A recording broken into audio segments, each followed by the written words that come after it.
you. Thank you very much. Kindly resume your seats.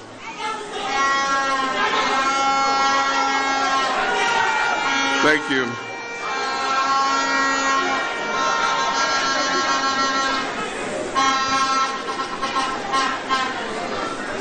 Thank you very much.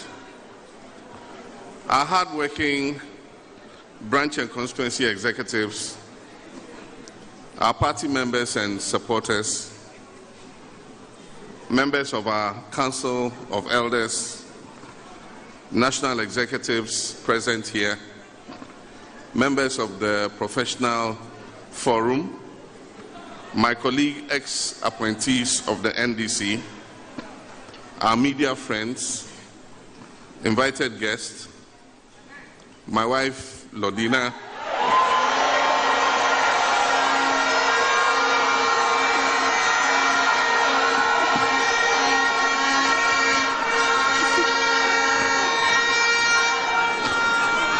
and my son Sharaf, who has accompanied me here.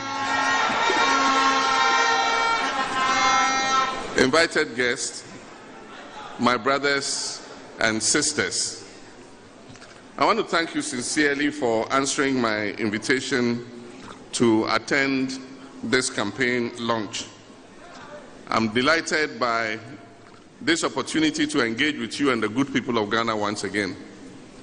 I'm greatly humbled to be addressing all of you who are present here, but also the millions glued to your televisions and radio sets and those who are tuning in via the internet in Ghana and actually across the whole world. I want to thank you for sharing your morning with me, and I do not take this for granted. Thank you very much. Akpe kaka kaka.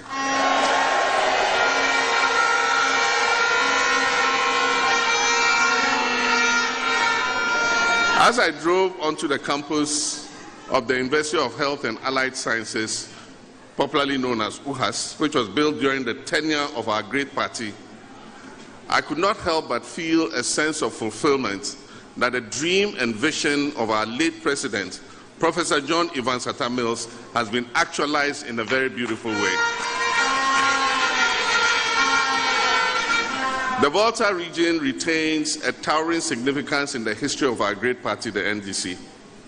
Our founder and former president, Flight Lieutenant General John Rawlings of blessed memory, whose courage and vision inspired the formation of the NDC, hailed from this very region.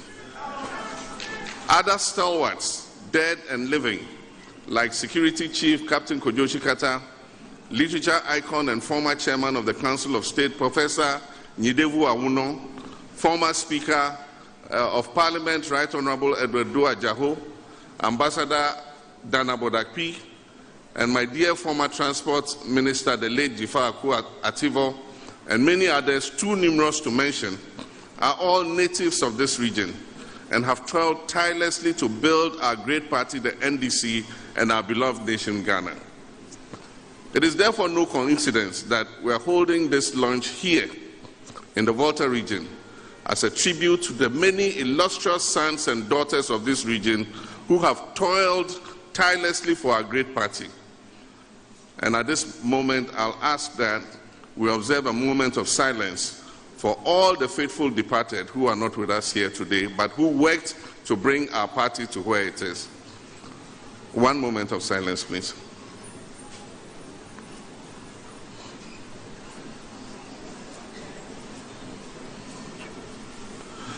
May their gentle souls rest in perfect peace. Amen. There was an English romantic poet called Percy Bysshe Shelley, who in 1817 wrote a famous poem titled Ozymandias. I'm sure several of you would have read this poem. This poem was a cautionary tale about a ruler who was so full of pomp, arrogance, and a deluded sense of self-importance. One is struck by the poet's description of the clueless ruler as he goes on to boast, "My name is Ozymandias, King of Kings.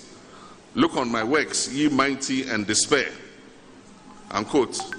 Tragically, according to the poem, when one looked around to see these so-called works, one saw nothing but sand and decay. The poem mirrors our present national circumstances in a very uncanny way.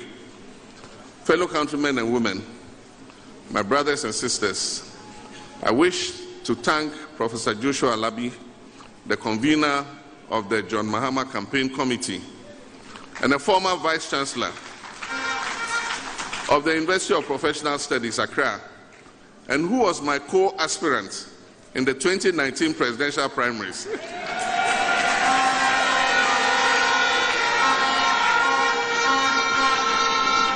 For picking my nomination forms last week. And I'll tell you a little joke at this point. When the primaries were over the last time, and I had got 95.3% of the vote, I got a call from Professor Alabi congratulating me. And he said in Hausa, we grew up in Tamale together, so he speaks Hausa. He said, oh, this little play we're playing, look how you have disgraced us.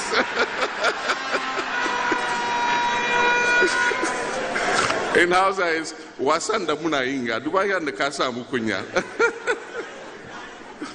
I want to thank him profusely for picking up my nomination forms last week. I also wish to thank the hundreds of party supporters who accompanied Professor Alabi to perform that task on my behalf.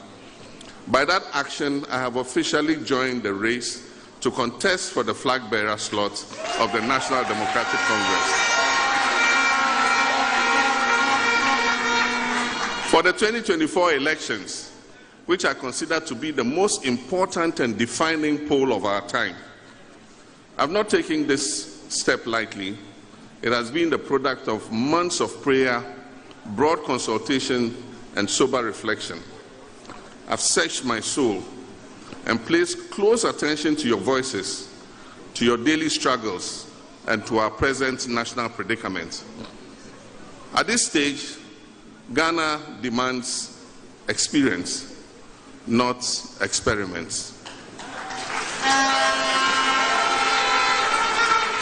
Ghana demands togetherness and not divisiveness. Now is the time for bravery of heart and clarity of purpose.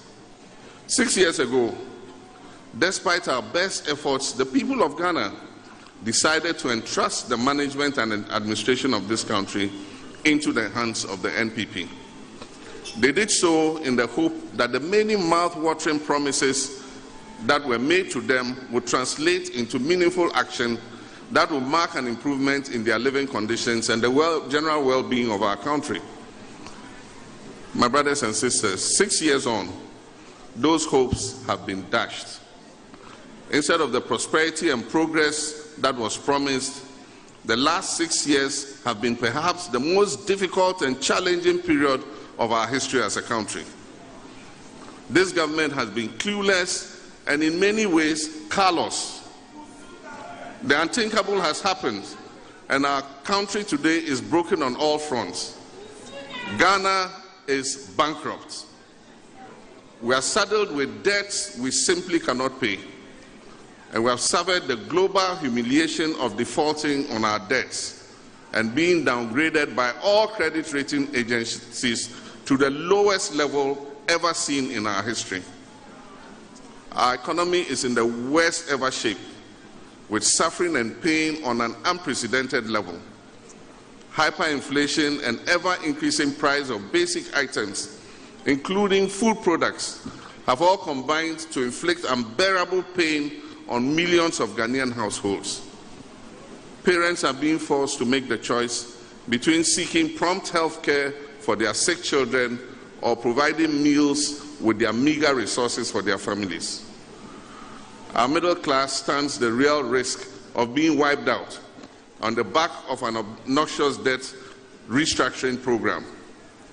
The poor who depend on the middle class for employment and sustenance are on their own and uncertain of their fate in the future.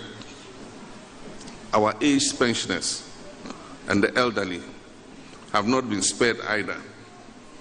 In the past few weeks, they have been compelled to stage public manifestations outside the Ministry of Finance in defense of their livelihoods, even in this elderly state. Who would have thought that Ghana will come to a juncture like this, where a government would mete out such shabby treatment to our senior citizens, whose only crime is that they put their life savings in what is considered the safest financial instrument in the world, government bonds. We are at this most depressing phase in our history, where our economy has been destroyed because of the systematic mismanagement, misguided and clueless policy choices and the incompetence of President Nana Akufo-Addo and his Vice President Mahamudu Bawumia. While our people struggle to keep their heads above water, government officials continue to exhibit high levels of greed, corruption, arrogance of power, dishonesty, blatant state capture, and conflict of interest. Unsurprisingly, no one in this MPP government wants to take responsibility for anything, including their flag-bearer hopefuls, most of whom were part of the economic management team, the team that was called the solid team. Today, everybody is running from taking responsibility. They continue to lay blame for their disastrous economic management on external factors, whose relationship with our present sorry circumstances are at most tenuous. We all know that this economic collapse has been years in the making, just as we know it was entirely avoidable. Amid all the suffering, government remains obstinate and refuses to back down from the costly missteps that led us here in the first place. They continue to waste the precious little we have on dodgy and misguided projects and programs and on a bloated government. As they tighten the noose on the helpless citizens by piling on more taxes and expropriating our money through measures like the domestic debt exchange, government offers no semblance of genuine sacrifice on its part. The national decay of the last 6 years has not been limited to the economy. It extends to all aspects of our lives. Our hitherto trusted state institutions today stand as pale shadows of themselves, undermined and politicized to the extent that they consider themselves as an extension of the governing New Patriotic Party. The youth of our country, the young people, male and female, see no future in the country of their birth. They see no silver lining at the edge of the clouds, which often appears only dark and gloomy, with no ray of sunshine seeping through. And who's to blame them when after years of struggling to earn an education, they are condemned to unemployment and acute lack of opportunities in their own country? If not remedied through our agenda to build the Ghana we want together from 2025, some of our young graduates and postgraduate degree holders may hit the pension age and never find employment in their entire lives except for national service. It should worry us deeply that the average young Ghanaian would grasp any opportunity to flee the despondent climate under which we currently live in favor of even the most menial jobs in other countries. We've always had a tradition of our people going out in search of greener pastures abroad, but the current mass exodus of active workers and professionals is profoundly worrying. The loss of all hope that anything good can come out of this country, or that any available opportunities will be equitably shared amongst our people, is what accounts for this.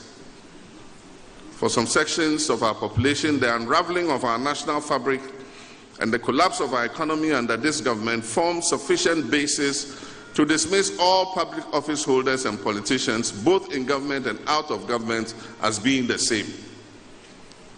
Some have lost all hope in the democratic process and believe that democracy is no better than other forms of governance.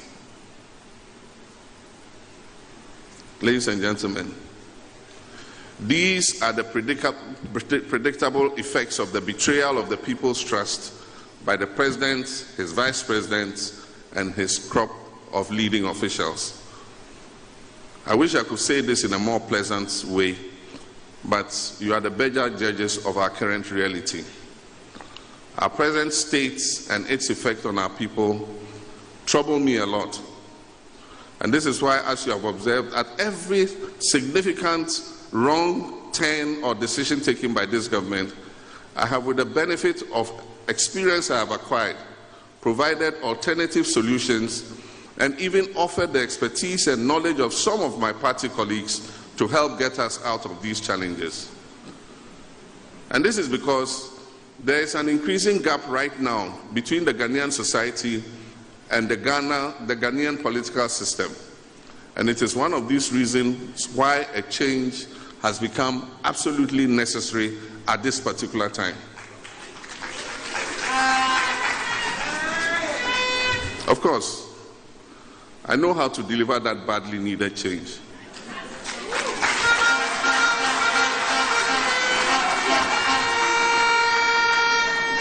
Because over the last 4 to 5 years, I've continued to study our problems. I've continued to listen to each and every one of you and to a variety of scholars and experts. And I can say with full confidence that I've learned a lot during the period I'm speaking about, and I'm ready and able to be the kind of president that Ghanaians are looking for.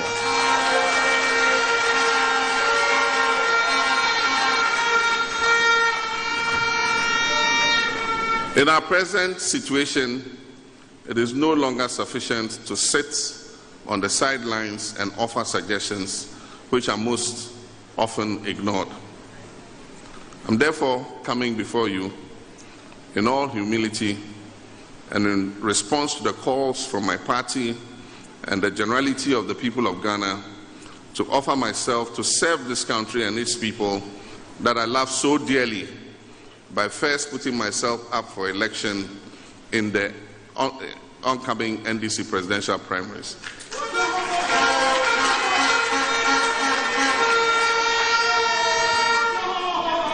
There are many who say that my words just before I left office in 2016, that posterity will be the judge, have proven prophetic in the face of the abysmal performance of the MPP government and their harrowing dismantling of our country's prospects. But my brothers and sisters, I'm not the kind of leader who derives pleasure from or who can smile at my country's failings, even the failings of my political opponents. As noted by Otto von Bismarck, a wise man learns from the mistakes of others. As far as I'm concerned, there is no vindication to be derived from the suffering of the Ghanaian people. I'm offering myself for public office at this time because I appreciate the enormity of the task ahead, owing to the level of damage that has been done to our country by this government. And I also know that such a mountainous task requires a steady, unifying, and experienced hand to build the Ghana we want together. And as I said, this is no time for experimentation. Ghana at this time does not need a try-me-too leader.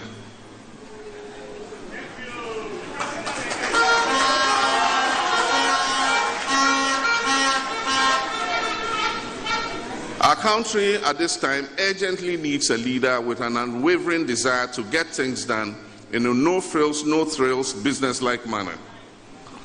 Not one enamored with sloganeering, excessive partisanship, personal comfort, and shallow populism. Ghana's next leader should exercise sound judgment and be able to make the right calls at the right time. A leader who accepts responsibility and works to fix the problem, and not one who shifts blame onto others. The leader should be one whose heart is filled with compassion for the people and who has the humility to connect with and understand the needs of the people he serves. Our country requires a visionary leader who will build a prosperous and progressive Ghana for all Ghanaians and not just a few family and friends.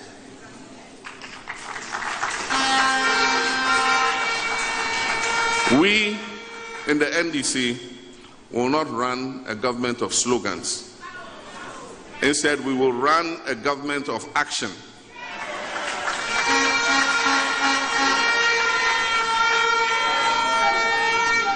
As a leader, you should be held accountable for your promises to the people. Your word should always be your bond. Ghana's next leader should exercise sound judgment and be able to make the right calls, as I said, at the right time. Such a leader must continue and, for emphasis, have the humility and presence of mind to take responsibility. And as I said, in this government, nobody wants to take responsibility for anything that goes wrong. Our next leader should be a leader whose heart is filled with compassion, as I said, for the people who he has the humility to connect with and understand. He should not be a leader who views the public purse as a family japadier, or in English, heirloom, or even the mandate given to him by Ghanaians to govern. He must not view it as a manifestation of his birthright. A leader who has his sights on leaving a legacy for posterity, that is what we need today. And with all the humility I can muster, I believe that I possess these qualities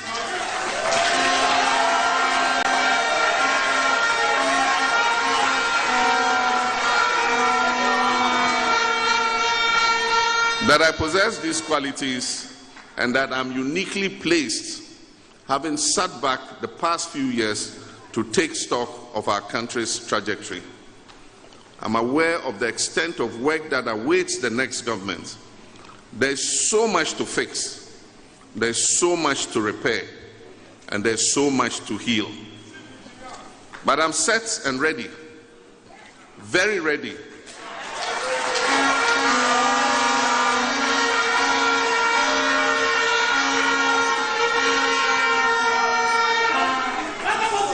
I am set and ready, very ready, to build the Ghana we want together with you.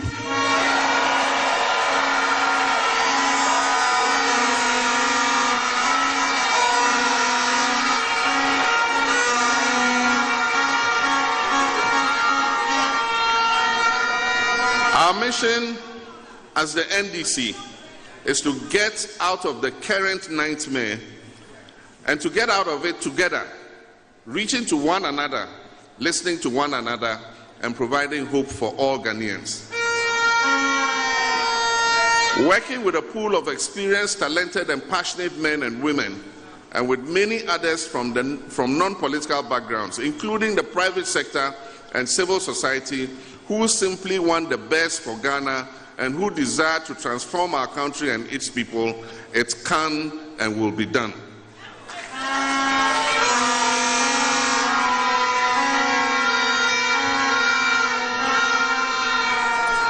The first order of business will be to reset our country to its default settings, as envisioned by the founders of the Fourth Republic. A nation of peace and prosperity built on the principle of integrity, justice, and equity, respect for human rights and personal freedoms. A leadership of modesty and humility that forges consensus and carries the people along in the implementation of its policies and programs.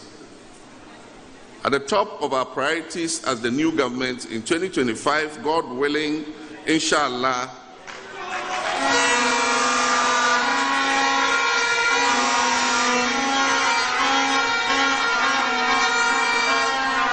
at the top of those priorities will be to restore stability and inclusive growth to our economy. This way, we'll do this by bringing the various indicators under control to relieve Ghanaians of their suffering.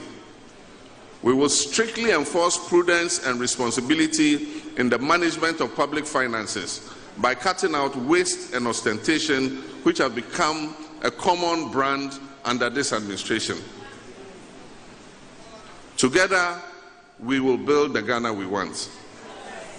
We shall restore faith in our almost collapsed financial system and embark on sweeping reforms at the Bank of Ghana. We shall actively pursue policies to ensure robust local participation in our banking, financial, telecommunications, mining, agriculture, agribusiness, and manufacturing sectors.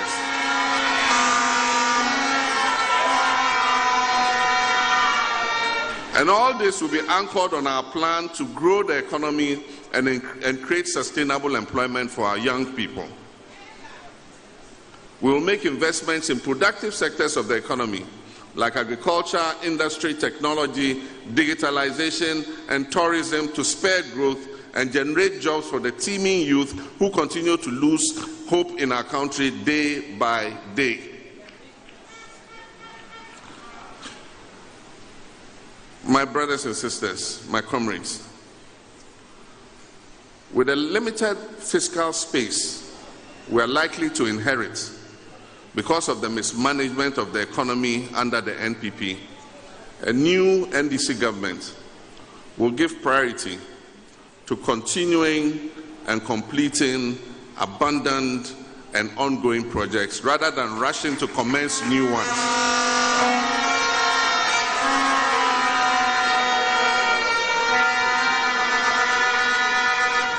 We shall not rush to commence new projects. We'll take an inventory of all the abandoned and uncompleted projects in this country, and we will focus on completing them.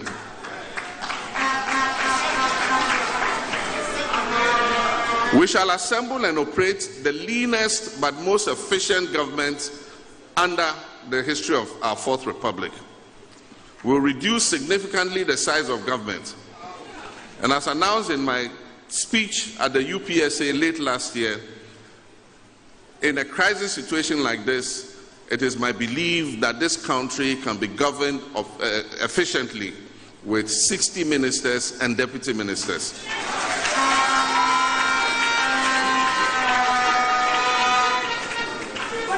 We will initiate and undertake the most far-reaching constitutional, political, and governance reforms under the Fourth Republic, which will be aimed at restoring confidence in our democracy and governance systems while making life easier and better for the people of Ghana. In response to the concerns and calls from many of you, we will initiate and undertake the most far-reaching constitutional, political, and governance reforms that will restore confidence in our democracy. We will continue and bring to conclusion the constitutional review process that was begun by the late President Atta Mills, which will include a review of the controversial Article 71 to reduce the number of office holders under Article 71 and reduce the disparities in privileges and emoluments vis-à-vis the public sector and civil service.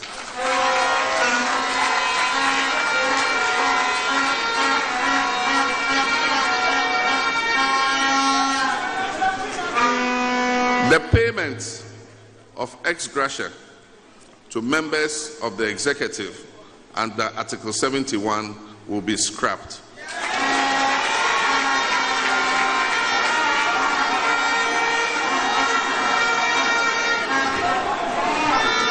And the necessary constitutional steps to abolish that payment will start in earnest in 2025.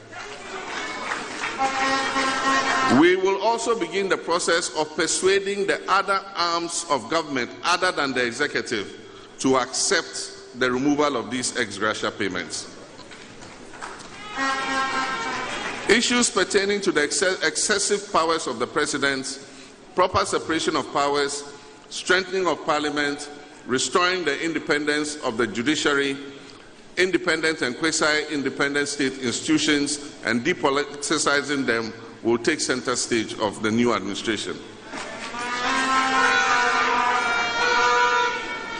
With renewed vigor, we will work to restore confidence in all institutions of state so that our people will see their institutions working for them as they should, with utmost professionalism and non-interference from political actors.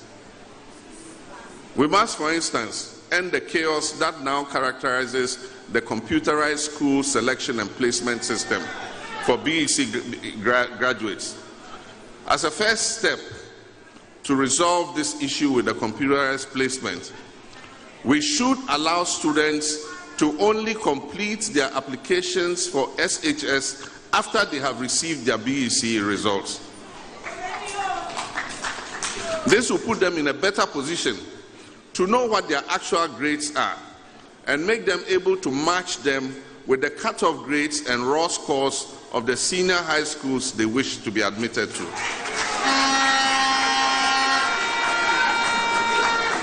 This will moderate expectation, ensure effective demand based on real results, and address the uninformed demands we currently see. It will also root out corruption and blatant discrimination from the school placement process.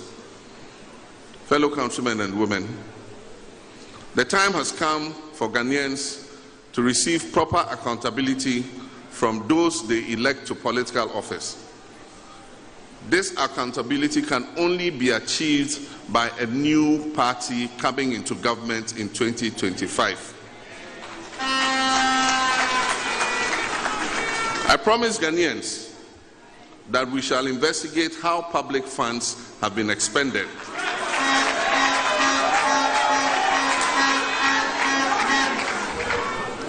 And this includes the COVID-19 audit and the findings. It includes the COVID-19 audit and the findings from the Auditor General's report over the years.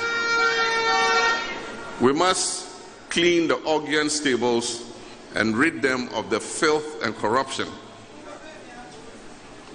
The anti-corruption institutions will be given unfettered access to do their work. The days of the infamous clearing agent will be well and truly over.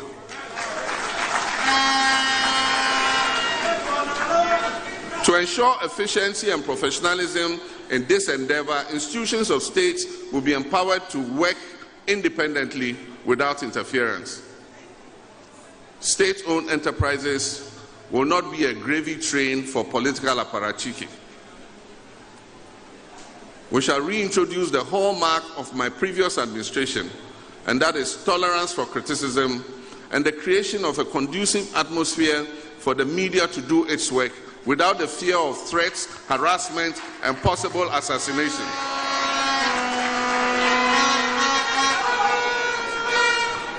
My brothers and sisters, I've heard many of my colleagues and comrades say that our next NDC government must also exact its pound of flesh. My fellow party cadres, my brothers and sisters, I dare say that there's no use fighting for political power if it is only to come and repeat the same mistakes that the MPP has made. We must therefore engage our grassroots to work together with us to build the Ghana we want. To be able to achieve all the above, we must see different personalities and backgrounds only. We must not see NDC and MPP. We must not see Ghana or Ewe or Akan or Dagomba. We must not see different religions, Muslim and Christian and traditional religions. We must look to ourselves and we must see Ghanaians as one people united with one destiny.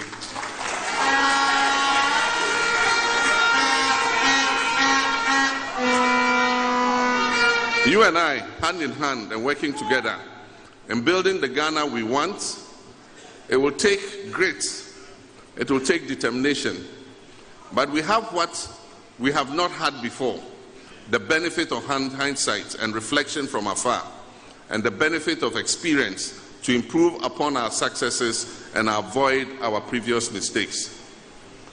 As we roll out my campaign for the flag bearer slot of the NDC, and subsequently during the national campaign, I will engage as many of you in the public as possible and interface with various interest groups to tap into your views on how to fashion the Ghana we want. As observed by Aldous Huxley, experience is not what happens to you, it is what you do with what happens to you.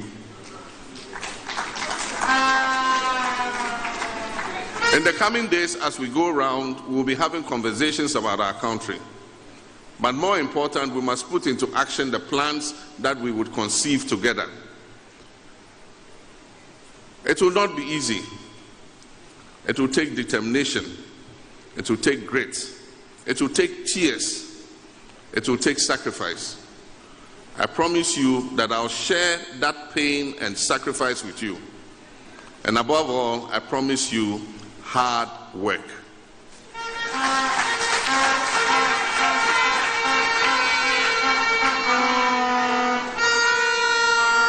I wish to assure you, my fellow Akatamansonians, that I've heard your concerns on how we can further strengthen our party. I'll certainly make you proud by addressing those logistical needs as we work to position the party to be more responsive to your needs. We shall build the most formidable political party, and every Ghanaian will be happy and proud to associate with the NDC.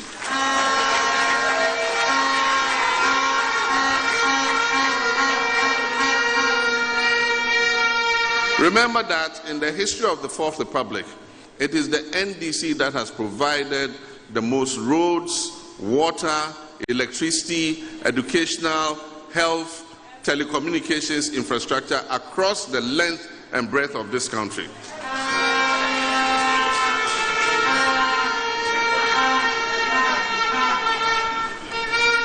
It was the NDC that took the decision that every region of Ghana must have a public university, and that is why today we have University of Health and Allied Sciences here.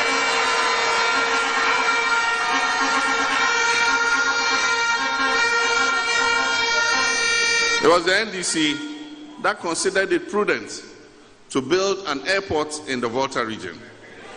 And on 6th March this year, all those planes are coming to land at the airport and bring the people to come and celebrate 6th March. They would have had to come by road if that airport had not been built. Ladies and gentlemen, too much has happened to us as a people, but we have a duty to ourselves to learn from history and chart a path accordingly. And I'm giving you a quote from President Ronald Reagan. He says, "The greatest leader is not necessarily the one who does great things. He is the one that gets the people he leads to do the greatest things."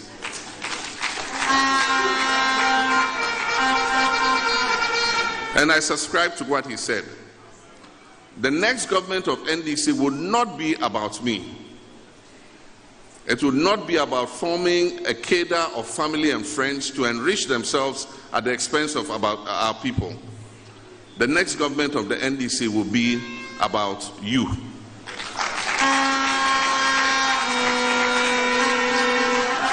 In all humility and with a rekindled spirit, renewed energy, sharpened vision to help save our dear country Ghana, I formally announce to you my candidacy for the presidential primaries. I formally announce to you my candidacy for the presidential primaries of the National Democratic Congress.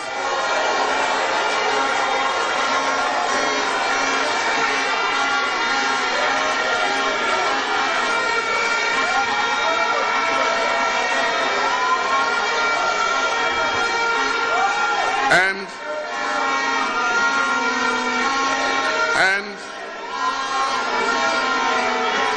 I am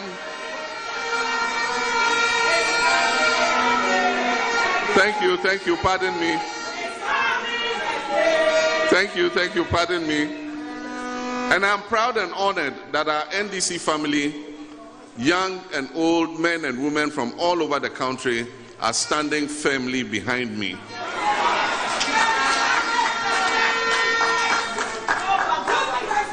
When a commander leads his army into war, he wants to look back and see that there are soldiers, men and women, standing strongly behind him.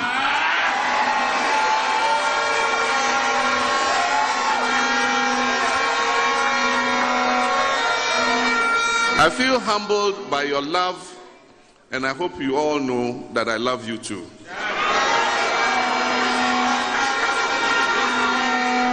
I must also thank the diverse group of individuals who continue to volunteer, donate towards my campaign. Some of you, students, professional traders, Okada riders, among others, concerned drivers, voluntarily set up platforms to mobilize funds to support my campaign. I want to thank you very much for that effort. My brothers and sisters, I am John Dramani Mahama.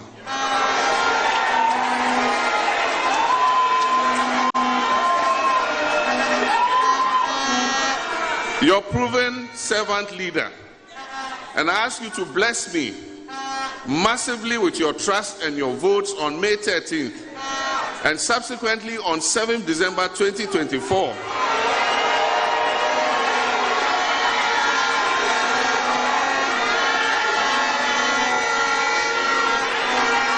And I pledge to you that I will return your generosity and your blessings with the hard work in the presidency of Ghana.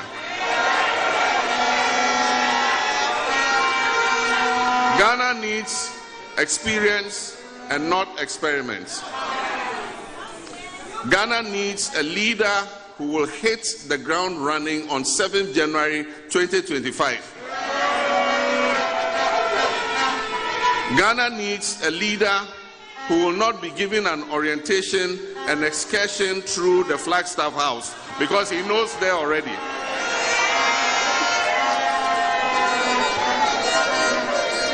Ghana used to be the shining light on the continent of Africa, and I'm of the strongest conviction that we can attain those heights again. I believe it, and we will lead by example.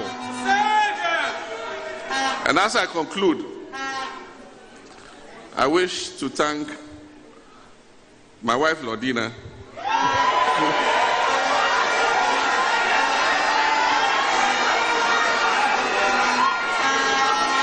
who has been my dependable partner on my whole political journey. And I wish to thank all of you, and may God bless the NDC, may God bless the Republic of Ghana, and may God bless us all. Thank you very much.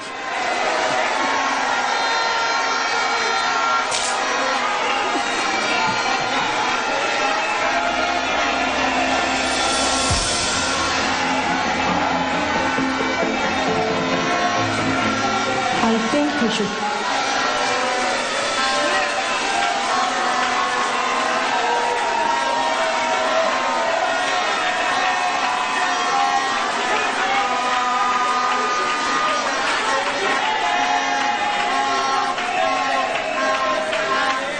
Thank you.